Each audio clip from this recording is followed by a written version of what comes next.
A barriga dessa bebê continuou crescendo sem parar. Então os médicos entregaram a notícia alarmante aos pais dela. Sarah St. James teve uma gravidez perfeitamente normal. Sua filha, Sloan, nasceu em um dia de abril, aparentemente saudável.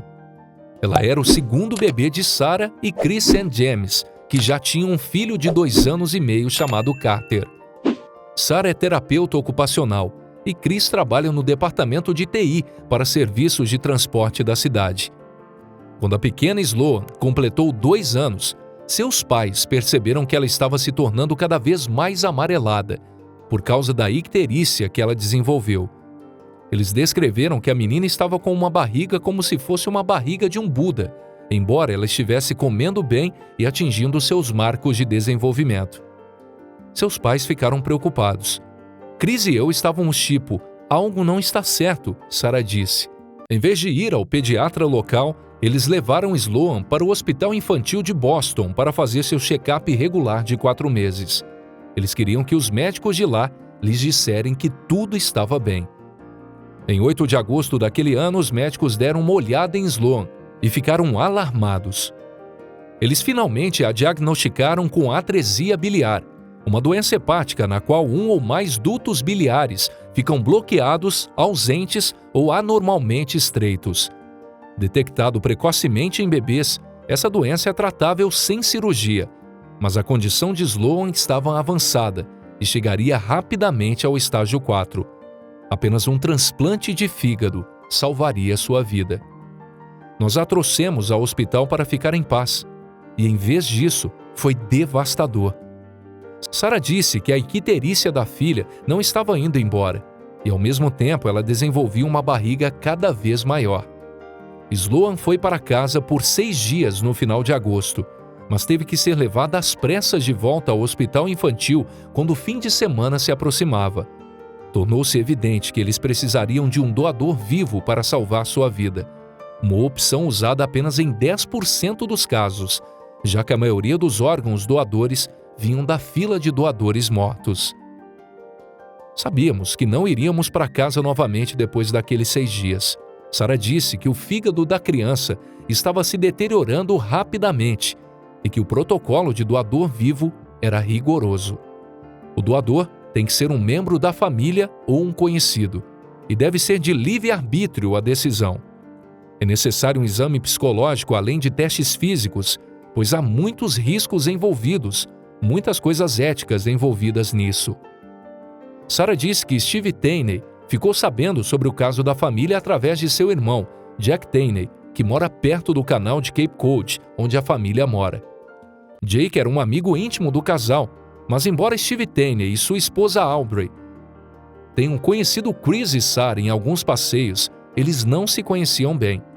De qualquer forma, a notícia se espalhou entre familiares e amigos sobre a terrível condição de Sloan e que precisavam encontrar logo um doador. Taney juntou-se ao esforço, ao contrário dos membros da família do casal. O tipo sanguíneo era compatível ao de Sloan, e isso foi apenas o primeiro passo num longo processo. Taney foi qualificado para preencher uma pesquisa online, e depois de avaliar suas respostas, o hospital ligou de volta para saber se eles estavam realmente interessados em passar pelo processo. Taney e sua esposa conversaram sobre isso, pois isso significaria tirar uma folga do departamento de polícia onde ele é tenente. Ele tinha acumulado muitos dias de folga, já que nunca tinha tirado um dia por doença. Ele disse que conversou com a sua mulher e ela disse: "Isso é algo que você tem que fazer como ser humano, pois se trata de um bebê e você tem que ajudar." Taney foi ao centro médico para testes iniciais antes de ser chamado ao hospital principal para o programa de triagem mais intensivo.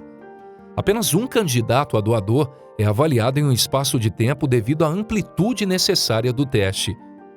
Devido à condição de Sloan, o que é normalmente um processo que dura semanas, foi acelerado em 7 dias.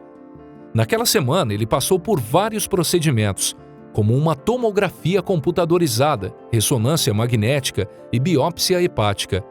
Ele estima que os médicos coletaram centenas de frascos de sangue, tiraram imagens tridimensionais de seu fígado como parte da cirurgia de transplante envolvendo a colaboração de um laboratório na Alemanha.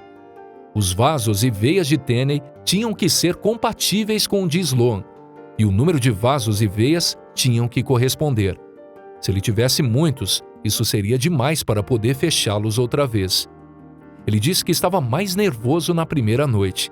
Sua cabeça estava girando no começo e estava muito nervoso, mas animado. Sentiu-se melhor com o passar dos dias e ficou bem claro que ele era compatível. Enquanto Sloan estava se deteriorando, sua família orou para que ela permanecesse estável o suficiente para fazer uma cirurgia. Foi como uma experiência fora do corpo, porque você nunca quer entregar sua filha a um anestesista sem saber o resultado, disse Sarah. No dia da cirurgia, 8 de setembro, equipes cirúrgicas foram reunidas em Burlington e Boston, pois o tempo tinha que estar em sincronia com a chegada do novo fígado de Sloan e a retirada do antigo. Tenney ainda tem fotos de seu fígado saudável em seu celular. Sarah disse que o fígado de Sloan estava murcho, preto e sem vida, e ambas as cirurgias foram bem-sucedidas. Seu fígado crescerá à medida que ela cresce, e a parte perdida do fígado de Tenney se regenerará. Depois disso, Sloan continuou tomando uma série de medicamentos para combater a rejeição de órgãos e infecções. Ela voltou a beber leite materno e vai ao hospital infantil com frequência para reajustar seus medicamentos. No entanto, isso já era esperado. Os cirurgiões avisaram a família que alguns solavancos são inevitáveis. Então, até agora, os dela não sejam nada que eles não tenham visto antes. A taxa de sobrevivência após o primeiro ano é de 95%. Sloan nunca parou de sorrir. Os médicos disseram que ela será capaz de fazer qualquer coisa que uma garotinha normal faria. Tenney ainda ficou no hospital por 5 dias e depois foi transferido para um hotel perto do hospital antes de voltar para casa, na semana seguinte. Recuperar suas forças foi um processo lento e ele voltou ao serviço em tempo integral somente um tempo depois. Ele foi à cidade do casal para visitar Sloan. Ele é o nosso herói. O herói de Sloan.